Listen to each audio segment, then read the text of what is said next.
ಮಡಿವಾಳ ಮಡಿವಾಳ ಎಂಬರು ಹರನೊಬ್ಬನು ಮಡಿವಾಳನೆ. ಹರನಿಂದ ಮಡಿಯಾಯ್ತು ಈರೇಳು ಲೋಕಗಳು. ಮುಂದೆ ಮಡಿಯಾದ ಪ್ರಭುದೇವ, ಹಿಂದೆ ಮಡಿಯಾದ ಬಸವಣ್ಣ, ಅವರ ಪ್ರಸಾದ ನನಗೆ ಲಭಿಸಿತು ಆ ಕಲಿದೇವರ ದೇವ ಅನ್ನುವಂತ ಮಾಚಿದೇವರ ವಚನಗಳನ್ನ ವಿಚಾರ ಮಾಡೋದಾದ್ರೆ, ಆತನ ವ್ಯಕ್ತಿತ್ವವನ್ನ ಕುರಿತು ವಿಚಾರ ಮಾಡೋದಾದ್ರೆ, ಅವರು ಬಹುತೇಕ ಕಾಯಕ ಜೀವಿಯಾಗಿದ್ರು. ಶರಣರ ಬಟ್ಟೆಗಳನ್ನ ಮಡಿ ಮಾಡುವಂತ ಒಂದು ಮಹತ್ವದ ವೃತ್ತಿಯನ್ನ ಅವರು ಕೈಗೊಂಡಿದ್ರು.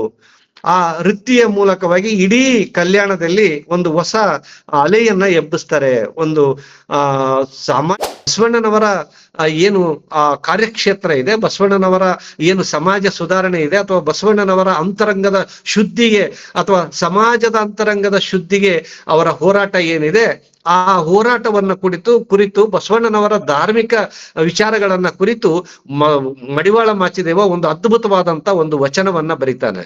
ಬಹಳ ಅದ್ಭುತವಾದಂತ ವಚನ. ಎತ್ತೆತ್ತ ನೋಡಿದರೆ ಅತ್ತತ್ತ ಬಸವನೆಂಬ ಬಳ್ಳಿ, ಎತ್ತಿ ನೋಡಿದರೆ ಲಿಂಗವೆಂಬ ಗೊಂಚಲು, ಒತ್ತಿ ಹಿಂಡಿದರೆ ಭಕ್ತಿ ಎಂಬ ರಸ, ಸ್ವಾಯತ ಆಯತ ಬಸವಣ್ಣನಿಂದ ಕಲಿದೇವರ ದೇವ ಅನ್ನುವಂತ ಮಾತನ್ನ ಹೇಳ್ತಾನೆ.